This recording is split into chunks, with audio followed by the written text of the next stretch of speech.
Hey everyone, आज की video में मैं आप लोगों को सेक्शन 68 बायबैक ऑफ शेयर्स के बारे में बताऊंगी।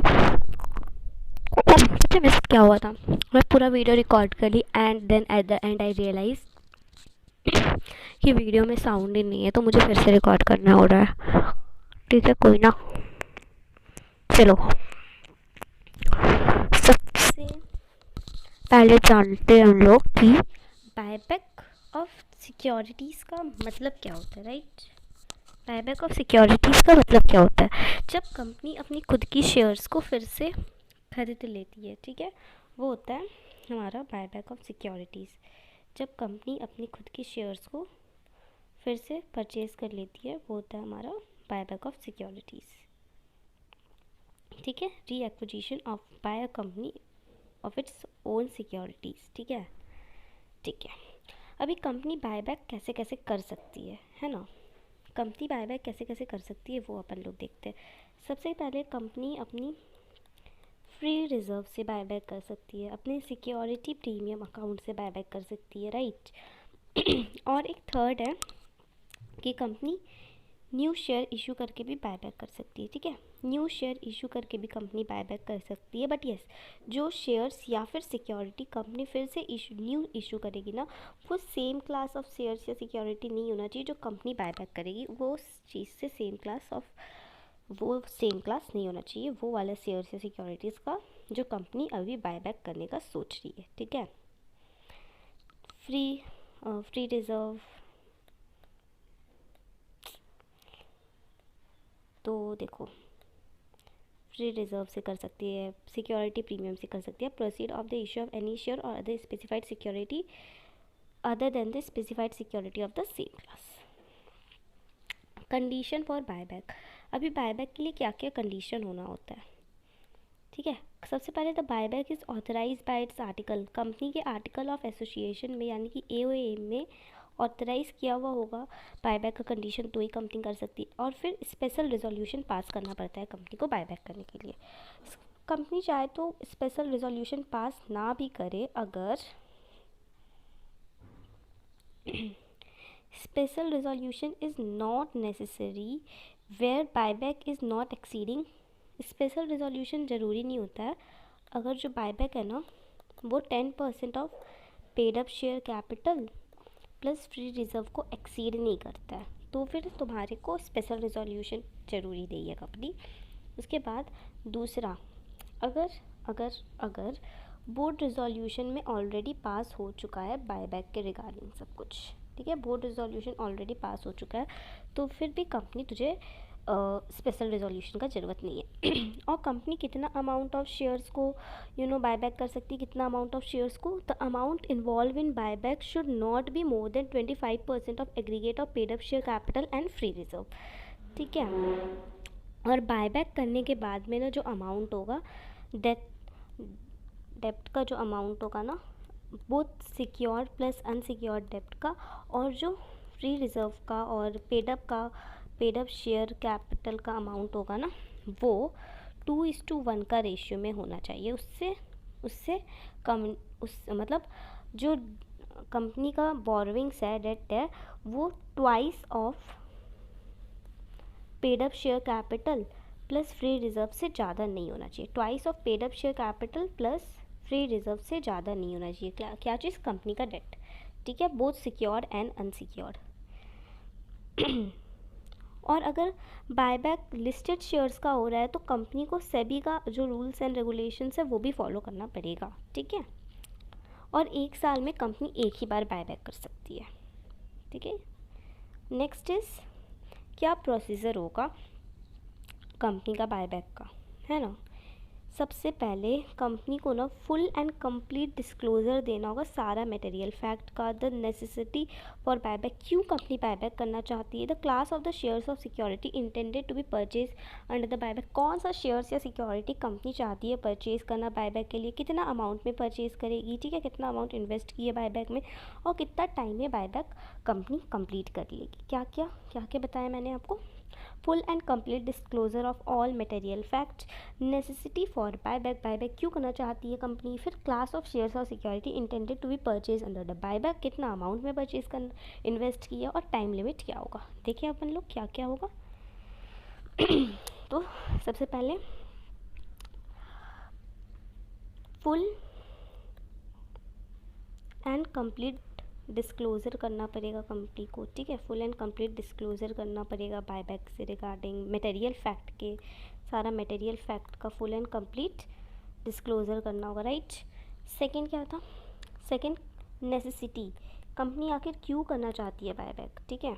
कंपनी तो क्यों करना चाहती है बायबैक तो बता दे हमें, और कौन सा क्लास ऑफ शेयर्स या सिक्योरिटीज़ को कंपनी बायबैक करेगी, कौन सा class of shares of securities, कितना अमाउंट इन्वेस्ट कर रही है कंपनी बायबैक करने में, कंपनी तो बायबैक करने में कितना अमाउंट इन्वेस्ट कर रही है तो हमें ये भी बता, ठीक है। और लास्टली क्या था, lastly any other important particular, any other particulars जो कि बायबैक से रिगार्डिंग है वो, वही था ना। अच्छा नहीं, टाइम लिमिट था, कितना टाइम में तुम कंप्लीट कर लेगी,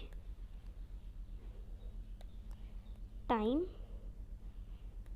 कितना टाइम में कंप्लीशन हो जाएगा बायबैक का, ठीक है, कितना टाइम में कंप्लीशन हो जाएगा बायबैक का, ठीक है, okay. Next is security to be purchase under buyback. अभी तुम किससे किससे परचेज़ कर सकती है कंपनी, तो सिक्योरिटीज़ अपने एग्जिस्टिंग शेयर होल्डर से परचेज़ कर सकती है, ओपन मार्केट में परचेज़ कर सकती है, या कोई भी अपने एम्प्लॉय से परचेज़ कर सकती है जो भी तूने स्वेट इक्विटी से के थ्रू, या फिर तूने स्टॉक ऑप्शन के टाइम पे अपने अपने एम्प्लॉय को दिया था, वो तू परचेज़ कर सकती है, ठीक है। नेक्स्ट इज़ हमारा declaration of solvency. Declaration of solvency company के डायरेक्टर को डिक्लेयर करना होता है SH9 के फॉर्म में, ठीक है। SH9 के फॉर्म में, फॉर्म SH9 में कंपनी के डायरेक्टर को डिक्लेयर करना होता है कि आने वाला 12 महीना में company will not be rendered insolvent for a period of 12 month from the date of such declaration. ये डिक्लेरेशन करने के 12 मंथ के बाद कंपनी डिक्लेयर नहीं होगी, मतलब 12 मंथ के अंदर अंदर company will not be rendered insolvent to a period of 12 month, ठीक है। ये साइन किया जाएगा 2 डायरेक्टर के द्वारा, इसमें से एक मैनेजिंग डायरेक्टर अगर कंपनी में है तो वो होगा।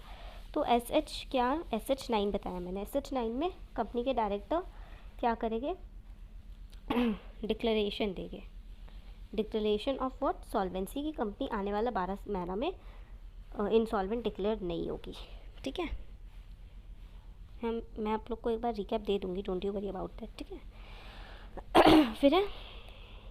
फिर अपना time limit for completion of buyback. अभी बायबैक कितना महीना में कंपनी को कंप्लीट करना होता है, 12 मंथ्स, ठीक है। Every buyback shall be completed within 12 month from the date of passing the special resolution और बोर्ड रेजोल्यूशन। सारा बायबैक 12 मंथ में कंप्लीट करना होता है कंपनी को from the date of passing the board resolution या फिर स्पेशल रेजोल्यूशन, ठीक है। बायबैक कर लेने के बाद कंपनी को ना 7 डेज़ के अंदर अंदर जो भी सिक्योरिटी या शेयर्स कंपनी ने बॉट बैक किया है, बाय बैक किया है, उसको एक्सटिंग्यूज या फिर फिजिकली डिस्ट्रॉय करना होगा, ठीक है। Where a company buy back its own securities और other specified security it shall extinguish and physically destroy the shares और security so bought back within 7 days of the last date of compulsion of buy back, ठीक है। उसके बाद cooling period लग जाएगा 6 महीना का, कि वो ये 6 मंथ में ना कंपनी सेम क्लास ऑफ जो क्लास ऑफ बायबैक किया ना, जो क्लास ऑफ शेयर्स को बायबैक किया वो सेम क्लास ऑफ शेयर्स या सिक्योरिटीज़ को कंपनी इशू नहीं कर सकती। हाँ, वो अपना कोई ऑब्लिगेशन को पूरा करने के लिए डिस्चार्ज कर सकती है या फिर बोनस इशू कर सकती है, बट न्यू इशू नहीं कर सकती है, ठीक है। Next is register of buyback, ठीक है।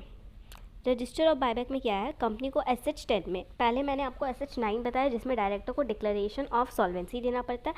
अभी कंपनी को SH10 में शेयर्स या सिक्योरिटीज़ जो भी कंपनी ने परचेज़ किया है ना, SH10 में रजिस्टर ऑफ बायबैक बनाना होता है। और रजिस्टर ऑफ बायबैक में क्या क्या डिटेल्स होगा, जो भी शेयर्स या सिक्योरिटी कंपनी ने बॉट किया है, बायबैक किया है, फिर कंसिडरेशन कितना कंपनी ने पे किया है वो शेयर्स और सिक्योरिटी के लिए, date of cancellation, date of executing or physically destroying the shares or securities या such other particular may be prescribed. Such other particular may be prescribed. Date of execution या फिजिकली डिस्ट्रॉइंग द शेयर्स, या फिर date of cancellation, या कौन सा shares तूने खरीदा है, कौन सा तूने कितना कंसिडरेशन पे किया है, कौन सा शेयर्स को बॉट बैक किया है, सिक्योरिटीज़ को बॉट बैक किया, कितना कंसिडरेशन तूने पे किया है, कब कैंसिल किया था, कब तूने एक्सटिंग्यूश किया, डेट बताना है, फिजिकली डिस्ट्रॉय किया, या सच अदर पर्टिकुलर्स, ठीक है। और ये रजिस्टर को अपने आरओ में मेंटेन करके रखना है कस्टडी ऑफ सीएस या एनी अदर पर्सन जो बोर्ड ने ऑथराइज़ किया, या entry in the register shall be authenticated by secretary of the company और any other authorise by board और डायरेक्टर। एसेट 10 में क्या पता है, register of buyback, register of buyback, ठीक है। अब रजिस्टर ऑफ बायबैक एसेट 10। अभी filing of return of buyback. Filing of return of buyback में क्या था कि अब जो कंपनी है ना उसको प्रिस्क्राइब फ़ी के साथ, कंपनी को प्रिस्क्राइब फ़ी के साथ फाइल करना होगा रजिस्ट्रार को और सेबी को, अगर लिस्टेड शेयर्स या सिक्योरिटीज़ को कंपनी ने बायबैक किया है तो, और कंटेन करना होगा पर्टिकुलर्स को, और with in 30 days of completion उसको रिटर्न फाइल करना होगा आरओसी या सेबी के पास, ठीक है। अभी ये रिटर्न फाइल करना है कौन से फॉर्म में, SH11। SH11 में रिटर्न फाइल करना होगा कंपनी को। SH15 अब हमारा आया, SH15 ने दो डायरेक्टर को, जिसमें से एक मैनेजिंग डायरेक्टर अगर है तो